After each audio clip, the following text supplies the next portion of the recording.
नमस्कार, आप सभी का स्वागत है इंडियन पॉलिटी के एक नए वीडियो में। और इस वीडियो में हम लोग राष्ट्रपति के विषय में पढ़ने वाले हैं। राष्ट्रपति एक बहुत ही बड़ा टॉपिक है, इसके कई पार्ट्स होंगे, यह इसका पार्ट 1 है। इस पार्ट में हम लोग आर्टिकल 52 और 53 को पढ़ेंगे और कुछ अन्य महत्वपूर्ण बातों को भी जानेंगे। तो चलिए शुरू करते हैं। पहले हम लोग राष्ट्रपति जानने से पहले भाग 5 का थोड़ा सा चर्चा कर लेते हैं। भारतीय संविधान में एक बहुत ही महत्वपूर्ण भाग है भाग 5। क्यों महत्वपूर्ण है? क्योंकि यह भारतीय संविधान का सबसे लंबा भाग है। ये भी क्वेश्चन आपके एग्जाम में देखने को मिलता है। कभी भी क्वेश्चन आए कि भारतीय संविधान का सबसे लंबा भाग कौन है, आप कहना भाग 5 है। और ये जो भाग 5 है यह अनुच्छेद 52 से शुरू होता है और 151 पे जाके समाप्त होता है। तो भाग 5 अनुच्छेद 52 से लेकर 151 तक है। अगर सवाल यह पूछा जाए कि भाग 5 में वर्णन किसका है, तो भाग 5 में संघ का वर्णन किया गया है, द यूनियन का वर्णन किया गया है। तो यहाँ से 2-3 सवाल हो गए। पहला कि भारतीय संविधान का सबसे लंबा भाग कौन है, तो यह है भाग 5। और भाग 5 में टोटल कितने अनुच्छेद हैं, तो ये अनुच्छेद 52 से लेकर 151 तक जितने अनुच्छेद होंगे वो सभी के सभी अनुच्छेद हैं। और भाग 5 में कौन सा टॉपिक पढ़ना है, तो इस टॉपिक का नाम है संघ, द यूनियन। हमें लगता है कि आप लोग इतना अच्छे से समझ गए होंगे। अब ये जो भाग 5 है, इस भाग 5 के अंतर्गत पढ़ना क्या क्या है, तो भाग 5 के अंतर्गत पढ़ना है हमें कार्यपालिका, विधायिका, न्यायपालिका और कैग। ठीक है। अब कार्यपालिका, विधायिका, न्यायपालिका और कैग का क्या क्या अनुच्छेद है इसको देखते हैं। अगर कार्यपालिका के अनुच्छेद की बात करें तो कार्यपालिका जो है वह अनुच्छेद 52 से लेकर 78 तक है। कार्यपालिका का अनुच्छेद कहाँ से कहाँ तक है? 52 से लेकर 78 तक। अगर बात करें विधायिका की, तो विधायिका का जो अनुच्छेद है यह 79 से शुरू होता है और 123 पे जाके खत्म होता है। न्यायपालिका 124 से शुरू होता है और 147 पे जाके खत्म होता है। जबकि ये जो CAG है, कंट्रोल एडिटर जनरल, यह अनुच्छेद 148 से शुरू होकर 151 पे समाप्त होता है। तो ये सारी हमने लिख दिया अनुच्छेद। आप इसी तरह से नोट्स में लिखिएगा। थोड़ा सा ये भी जान लीजिए कि कार्यपालिका को इंग्लिश में क्या बोला जाता है। तो कार्यपालिका का इंग्लिश होता है E फॉर एग्जीक्यूटिव, विधायिका का होता है लेजिस्लेचर, न्यायपालिका का होता है जुडिशियरी और कैग तो कैग है ही, तो इसको मैं C लिख देता हूँ। तो इसका एक ट्रिक बना सकते हैं आप, central jail, CJEL, central jail. वैसे सेंट्रल जेल नहीं है ये, मैंने याद रखने के लिए बताया कि C का मतलब CAG, J का मतलब जुडिशियरी यानी कि न्यायपालिका, E का मतलब एग्जीक्यूटिव यानी कि कार्यपालिका और L का मतलब लेजिस्लेचर यानी कि विधायिका। तो इतना आप लोग समझ गए। सबसे पहले हम लोग कार्यपालिका की बात करते हैं, क्योंकि सबसे पहले कार्यपालिका ही है। तो देखिए यहाँ पर संघीय कार्यपालिका मैंने लिख दिया है। भाग 5 में जो भी बात होगी वो संघ से जुड़ी हुई होगी, तो यहाँ पर संघीय कार्यपालिका है। जब आप भाग 6 पढ़ेंगे तो उसमें राज्य का चर्चा है, तो वहाँ आता है राज्य की कार्यपालिका। यहाँ भाग 5 है तो यहाँ कौन सी कार्यपालिका होगी? संघीय कार्यपालिका। तो संघीय कार्यपालिका भाग 5 में है, आप समझ गए हैं। और अभी मैंने अनुच्छेद भी बता दिया है कि अनुच्छेद 52 से लेकर 78 तक यह वर्णित है। अब ये जो संघीय कार्यपालिका है इसमें पढ़ना क्या क्या है, तो इसमें टोटल 5 टॉपिक पढ़ने हैं। इसमें पहला है राष्ट्रपति, दूसरा है उपराष्ट्रपति, तीसरा है प्रधानमंत्री, चौथा है मंत्रिपरिषद और 5वां है महान्यायवादी। तो हमें उम्मीद है कि आप इतना बात को समझ गए होंगे। संघीय कार्यपालिका के अंतर्गत क्या क्या पढ़ने हैं? राष्ट्रपति, उपराष्ट्रपति, प्रधानमंत्री, मंत्रिपरिषद और महान्यायवादी। ये तीनों तो आपको याद हो ही गया होगा, राष्ट्रपति, उपराष्ट्रपति, प्रधानमंत्री। उसके बाद मंत्रिपरिषद होता है।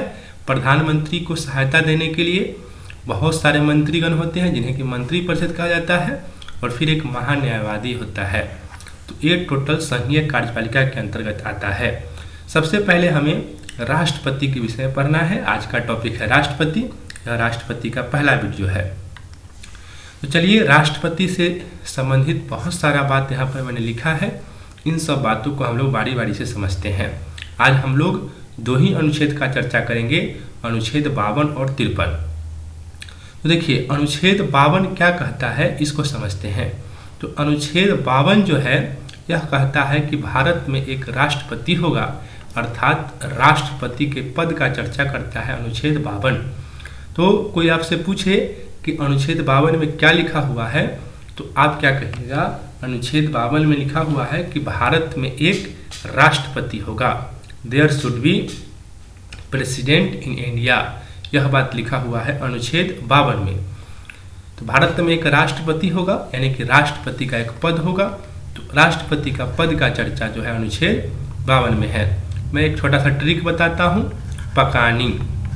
इसका एक बड़ा सा ट्रिक है यह। अभी मैं सिर्फ पकानी बता रहा हूँ, धीरे धीरे नेक्स्ट पार्ट आएगा तो उसमें और सारी बातों को पढ़ाऊँगा। तो पकानी में प का मतलब होता है पद। राष्ट्रपति का पद जो है यह अनुच्छेद 52 में है। फिर है का मतलब होता है कार्यपालिका।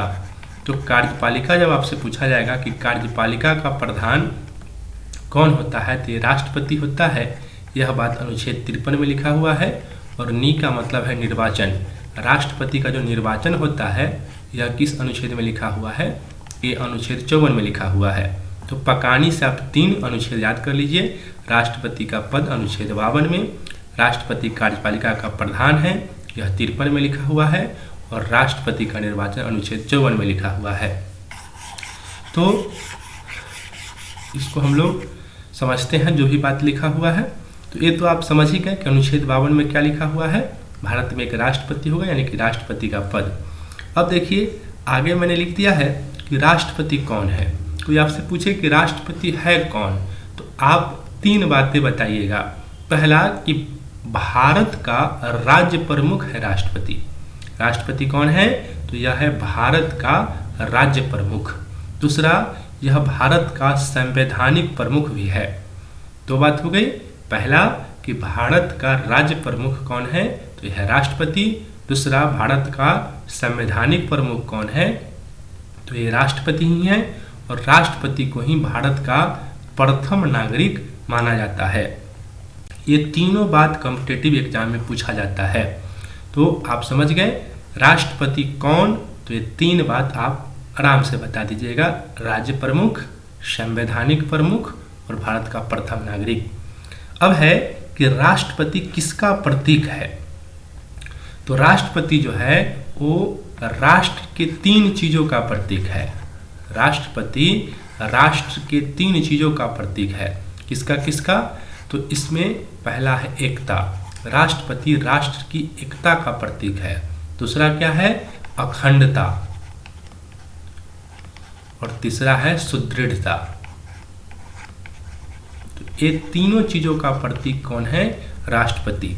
तो ये सवाल भी कॉम्पिटिटिव एग्जाम में आता है कि राष्ट्र की एकता, अखंडता और सुदृढ़ता का प्रतीक किसे माना जाता है, तो आप क्या बताएंगे? राष्ट्रपति को माना जाता है। अब हम लोग ये समझते हैं कि राष्ट्रपति रहते कहाँ है, राष्ट्रपति का निवास स्थान क्या है। तो अगला टॉपिक आ गया यहाँ पर राष्ट्रपति का निवास स्थान। ठीक है, ये अनुच्छेद 52 में सिर्फ इतना पढ़ना था। बाकी ये सब बात मैं एडिशनल बता रहा हूँ। आप लोग इसका स्क्रीनशॉट करके लिए रख लीजिएगा, फिर नोट्स बनाइएगा। बहुत सारा क्वेश्चन यहाँ से देखने को मिलेगा। तो अब हम लोग को पढ़ना है कि राष्ट्रपति का निवास स्थान क्या है, राष्ट्रपति रहते कहाँ हैं। तो राष्ट्रपति का निवास स्थान 3 तरह का होता है। कभी भी कोई आपसे पूछे कि राष्ट्रपति के निवास स्थान के विषय में बताओ, तो आप कहिए कि राष्ट्रपति का 3 निवास स्थान है। एक तो है राष्ट्रपति भवन, दूसरा राष्ट्रपति का ग्रीष्मकालीन आवास और तीसरा राष्ट्रपति का शीतकालीन आवास। पहले हम लोग राष्ट्रपति भवन का चर्चा करते हैं। तो राष्ट्रपति भवन से आपसे पूछा जाएगा कि राष्ट्रपति भवन कहाँ है, तो आप बताएंगे कि दिल्ली में है। फिर और पूछा जाएगा कि दिल्ली में कहाँ है, तो आप कहेंगे कि रायसीना की पहाड़ी पर। रायसीना की जो पहाड़ी है उसी पहाड़ी पर स्थित है राष्ट्रपति भवन।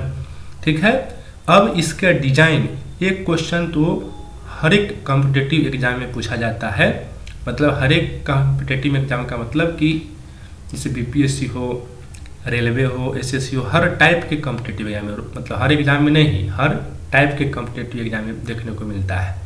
राष्ट्रपति भवन का डिजाइन किसने तैयार किया था? तो याद रखिएगा, एक अंग्रेज है एडविन लुटियंस। एडविन लुटियंस ने राष्ट्रपति भवन का डिजाइन बनाया था।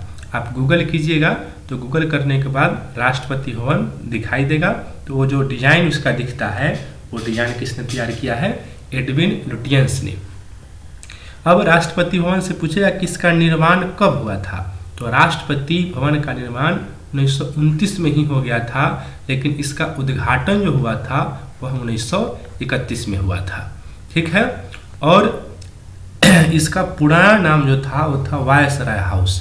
यह वायसराय को ही रहने के लिए बनाया गया था। ठीक है, गुलाम भारत में राष्ट्रपति के तर्ज पर कौन होते थे? वायसराय।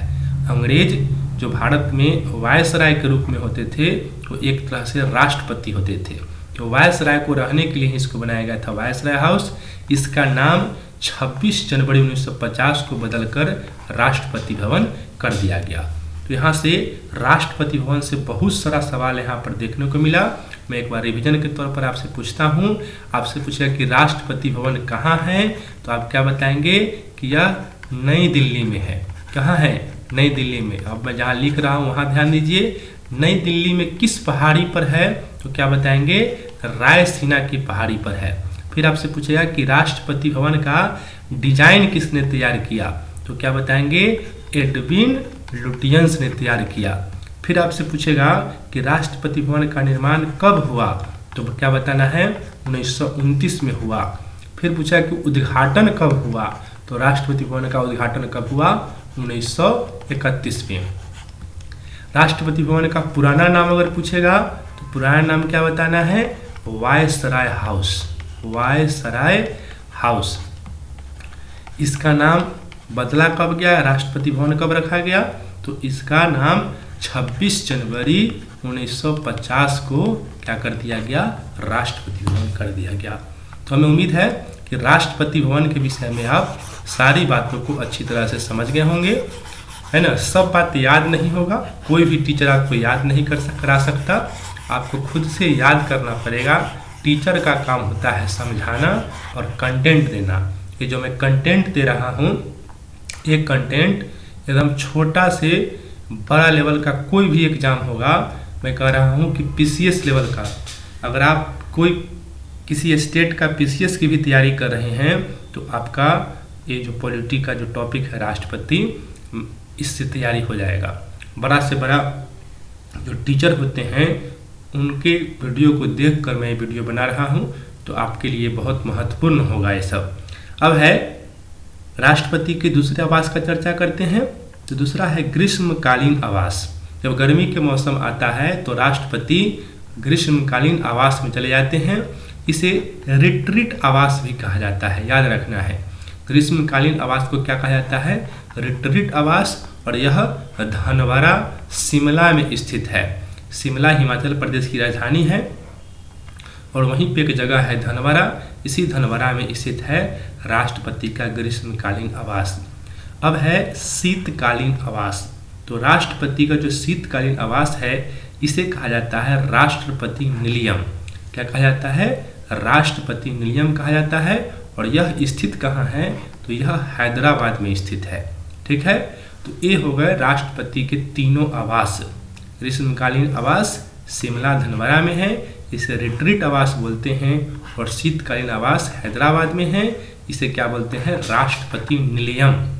ठीक है, तो ये सब सवाल भी आपसे पूछेगा कि रिट्रीट आवास कहाँ स्थित है, तो आप बताएंगे कि धनवरा शिमला में। और राष्ट्रपति निलयम कहाँ स्थित है? तो हैदराबाद में। तो ये राष्ट्रपति के निवास स्थान से जुड़े हुए प्रश्नों को हम लोगों ने देखा। आगे बढ़ते हैं। आगे है कि राष्ट्रपति पद का नाम राष्ट्रपति कैसे पड़ा है। बड़ा महत्वपूर्ण पॉइंट है कि राष्ट्रपति का जो पद है उसका नाम राष्ट्रपति कैसे पड़ा। यहाँ से भी इंटरेस्टिंग चीज़ है, ये समझने वाला भी चीज़ है और यहाँ से क्वेश्चन भी एग्जाम में देखने को मिलता है। तो देखिए, पूरे वर्ल्ड में दो तरह का सिस्टम चलता है, दो तरह की व्यवस्था चलती है। एक व्यवस्था जो है उसको कहा जाता है राष्ट्रपतीय व्यवस्था, राष्ट्रपतीय व्यवस्था, ठीक है। और एक दूसरी व्यवस्था है जिसको हम लोग बोलते हैं संसदीय व्यवस्था। हमें उम्मीद है कि इस बात को आप समझ गए होंगे। कोई आपसे पूछेगा कि पूरे वर्ल्ड में कितना तरह का सिस्टम चलता है, आप बताएंगे दो तरह का सिस्टम चलता है। एक सिस्टम को हम लोग बोलते हैं राष्ट्रपतीय व्यवस्था और दूसरा जो होता है उसको बोलते हैं संसदीय व्यवस्था। इंग्लिश में अगर आप जानना चाहते हैं तो मैं इंग्लिश में भी लिख देता हूँ। इसको बोला जाएगा प्रेसिडेंशियल सिस्टम, प्रेसिडेंशियल सिस्टम। और इसको क्या बोला जाएगा, इसको बोला जाएगा पार्लियामेंट्री सिस्टम, पार्लियामेंट्री सिस्टम। तो ये दो तरह का सिस्टम पूरे वर्ल्ड में फेमस है। अगर राष्ट्रपतीय व्यवस्था का एग्जाम्पल की बात करें कि सबसे पॉपुलर एग्जाम्पल कहाँ है, तो इसका सबसे पॉपुलर एग्जाम्पल है अमेरिका में। अमेरिका जो है वहाँ राष्ट्रपतीय व्यवस्था चलती है, जबकि संसदीय व्यवस्था का सबसे अच्छा एग्जाम्पल अगर पूछे तो ब्रिटेन, ठीक है। अब किसी भी देश में दो तरह के हेड होते हैं। एक को बोला जाता है नाम मात्र का अध्यक्ष, और एक होता है वास्तविक अध्यक्ष, वास्तविक अध्यक्ष। एकदम आराम से समझिए, मैं फिर से समझाता हूँ। हम लोग ये समझने की कोशिश कर रहे हैं कि हम अपने राष्ट्रपति को राष्ट्रपति क्यों बोलते हैं, प्रेसिडेंट क्यों बोलते हैं। तो मैंने बताया कि पूरे वर्ल्ड में दो तरह का सिस्टम फेमस है। एक है प्रेसिडेंशियल सिस्टम, दूसरा है पार्लियामेंट्री सिस्टम। प्रेसिडेंशियल सिस्टम का सबसे अच्छा एग्जाम्पल अमेरिका है और पार्लियामेंट्री सिस्टम का सबसे अच्छा एग्जाम्पल क्या है, ब्रिटेन। प्रेसिडेंशियल सिस्टम हो या पार्लियामेंट्री सिस्टम हो, दोनों में एक होता है नाम मात्र का अध्यक्ष और दूसरा होता है वास्तविक अध्यक्ष। तो अब ये जो प्रेसिडेंशियल सिस्टम है, इसमें जो नाम मात्र का अध्यक्ष होता है इसको प्राइम मिनिस्टर बोला जाता है, प्रधानमंत्री बोला जाता है।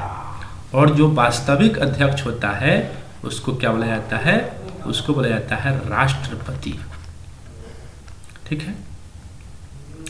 लेकिन जो संसदीय व्यवस्था जिस देश में चलती है, उस देश की अगर हम लोग बात करें तो संसदीय व्यवस्था जहाँ चलती है वहाँ नाम मात्र का अध्यक्ष कौन होता है, नाम मात्र के अध्यक्ष को वहाँ बोला जाता है राष्ट्र अध्यक्ष। क्या बोला जाता है, राष्ट्र अध्यक्ष। और जो वास्तविक अध्यक्ष होता है उसको क्या बोला जाता है, उसको बोला जाता है प्रधानमंत्री। समझ गए। तो जिस देश में प्रेसिडेंशियल सिस्टम है वहाँ राष्ट्रपति तो सही है ना, राष्ट्रपति वहाँ बोला जाता है। लेकिन जहाँ संसदीय व्यवस्था है वहाँ राष्ट्रपति बोलने का कोई व्यवस्था नहीं है, वहाँ राष्ट्रपति नहीं, वहाँ राष्ट्र अध्यक्ष बोला जाता है। अगर आप पूछिएगा कि सर भारत में कौन सी व्यवस्था को अपनाया गया है, पार्लियामेंट्री सिस्टम को अपनाया गया है, प्रेसिडेंशियल सिस्टम को अपनाया गया है या फिर पार्लियामेंट्री सिस्टम को अपनाया गया है, तो आप लोग संवैधानिक स्रोत में पढ़े होंगे कि भारत जो है वह संसदीय व्यवस्था को अपनाया है।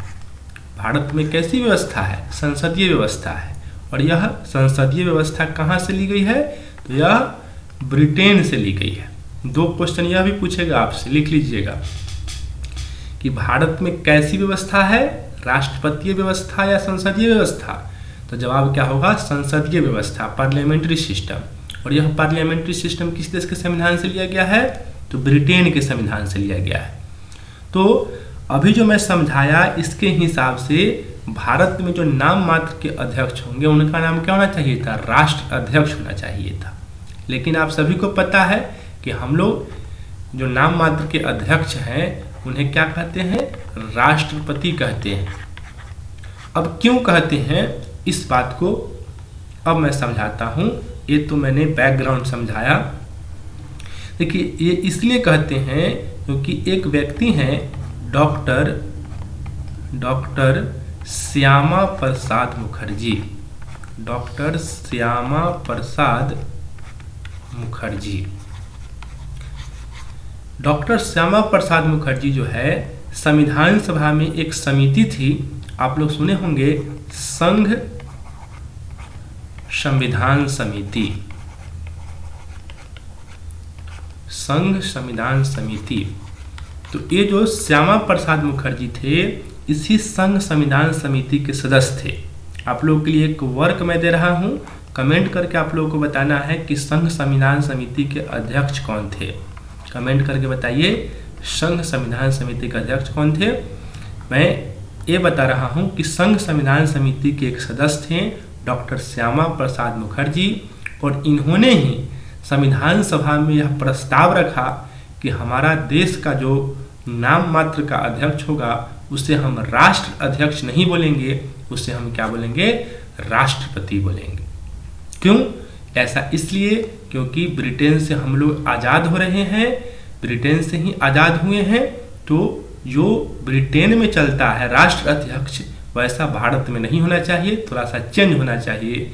और श्यामा प्रसाद मुखर्जी जो प्रस्ताव रखे, इसे संविधान सभा ने 30 अप्रैल 1947 को स्वीकार कर लिया। 30 अप्रैल 1947 को संविधान सभा ने इसे स्वीकार किया, और ये जो राष्ट्रपति का पद है वो राष्ट्रपति का पद कहा गया। तो हमें उम्मीद है कि आप लोग समझ गए होंगे कि भारत में राष्ट्रपति पद का नाम राष्ट्रपति कैसे पड़ा। अब आगे बढ़ते हैं, बहुत डीपली हम लोग पढ़ने वाले हैं संविधान को, आप लोग इसको एंजॉय कीजिए। देखिए यहाँ पर अब अनुच्छेद 53 की बात की गई है कि अनुच्छेद 53 क्या कहता है।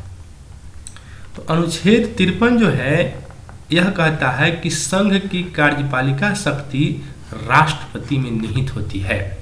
यानी कि संघ की जो कार्यपालिका है उसका मेन पावर किसके पास होगा, उसका शक्ति किसके पास होगा? तो वो राष्ट्रपति के पास होगा। आगे इसमें लिखा हुआ है कि इन शक्तियों का प्रयोग राष्ट्रपति स्वयं करता है अथवा अपने अधीनस्थों के माध्यम से करवाता है। ठीक है, तो अनुच्छेद 53 में सिर्फ आप इतना याद रखिएगा कि संघ की कार्यपालिका शक्ति किसमें निहित होती है? तो राष्ट्रपति में। अब जो अनुच्छेद 53 है, इसी से 2-3 सवाल बनता है जो आप यहाँ पर याद कर लीजिए। देखिए, एग्जाम में पूछेगा कि संघ की कार्यपालिका का अध्यक्ष कौन होता है? तो संघ की कार्यपालिका का अध्यक्ष कौन होता है? राष्ट्रपति होता है। ठीक है, लेकिन संघ की कार्यपालिका की जो वास्तविक शक्तियां होती है वो राष्ट्रपति को नहीं, प्रधानमंत्री को प्राप्त होता है। ऐसा इसलिए क्योंकि भारत में, मैंने भी आपको बताया कि पार्लियामेंट्री सिस्टम को अपनाया गया है ना। पार्लियामेंट्री सिस्टम भारत में चलता है, और पार्लियामेंट्री सिस्टम में मेन कौन हो जाता है? वास्तविक शक्ति किसके पास होती है? प्रधानमंत्री के पास होती है।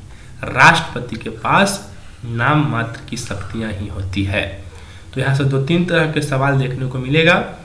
क्वेश्चन यह पूछेगा कि संघ की कार्यपालिका का अध्यक्ष कौन होता है? आप बताएंगे राष्ट्रपति होता है। यह बात किस अनुच्छेद में लिखा हुआ है? तो कहेंगे कि अनुच्छेद 53 में लिखा हुआ है। फिर आपसे पूछेगा कि संघ की कार्यपालिका की वास्तविक शक्ति किसके पास होती है? तो बताएंगे प्रधानमंत्री के पास। क्यों? क्योंकि भारत में पार्लियामेंट्री सिस्टम को अपनाया गया है। अब है कि संघ की कार्यपालिका का नाम मात्र की शक्तियाँ किसके पास है? तो नाम मात्र की शक्तियाँ जो है वो राष्ट्रपति के पास होती है। ठीक है, तो ये अनुच्छेद 53 की बात हो गई। अनुच्छेद 53 से ये सब बात आपको याद रखना है।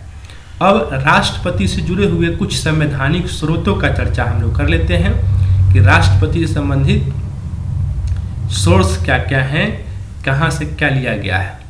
तो आप सभी जानते हैं कि भारत में एक निर्वाचित राष्ट्रपति होते हैं, यानी कि राष्ट्रपति का चुनाव होता है। तो ये बात अमेरिका के संविधान से लिया गया है। इस तरह से अमेरिका में राष्ट्रपति का निर्वाचन होता है, उसी तरह से भारत में भी निर्वाचन होता है।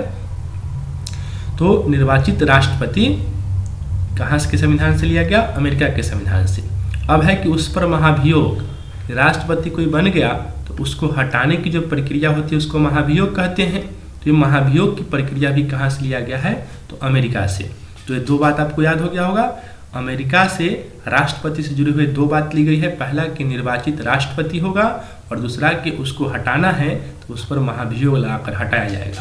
तो ये दोनों बातें अमेरिका के संविधान से ली गई है। आगे है कि राष्ट्रपति को एक शक्ति प्रदान की गई है कि राज्यसभा के सदस्यों को मनोनीत करने का अधिकार। राष्ट्रपति राज्यसभा के सदस्यों को मनोनीत कर सकते हैं, है ना। आप आगे पढ़ेंगे कि राज्यसभा के टोटल 12 सदस्यों को राष्ट्रपति मनोनीत करते हैं और ये अनुच्छेद 80 के 3 के तहत, अनुच्छेद 80 के 3 में बात लिखा हुआ है कि राष्ट्रपति राज्यसभा के 12 सदस्यों को क्या करेंगे? मनोनीत करेंगे। तो इस तरह का अधिकार आयरलैंड में भी राष्ट्रपति को दिया गया है। तो ये आयरलैंड के संविधान से इस बात को लिया गया है। ठीक है, तो आप समझ गए, आयरलैंड के संविधान से ये बात लिया गया कि राज्यसभा के 12 सदस्यों को राष्ट्रपति मनोनीत कर सकते हैं। आगे है कि राष्ट्रपति के निर्वाचक मंडल। राष्ट्रपति का जब चुनाव होता है तो उसमें जो वोटर्स होते हैं, जो राष्ट्रपति के चुनाव में वोटिंग करते हैं, उसको निर्वाचक मंडल कहा जाता है। इलेक्टोरल कॉलेज इसको इंग्लिश में बोलते हैं। तो ये जो इलेक्टोरल कॉलेज की व्यवस्था की गई है वो भी आयरलैंड के संविधान से ही ली गई है। ठीक है, फिर है संसद का संयुक्त अधिवेशन। आप आगे चल के पढ़ेंगे अनुच्छेद 108। तो अनुच्छेद 108 में दिया गया है संसद का संयुक्त अधिवेशन। तो संसद का संयुक्त अधिवेशन कौन बुलाता है? ये सवाल कई बार एग्जाम में देखने को मिला है कि संसद का संयुक्त अधिवेशन कौन बुलाता है? तो ये राष्ट्रपति बुलाते हैं। और ये जो व्यवस्था की गई है ये भारतीय संविधान में ऑस्ट्रेलिया के संविधान से व्यवस्था को ली गई है, ग्रहण की गई है। अब है आपातकालीन शक्तियाँ।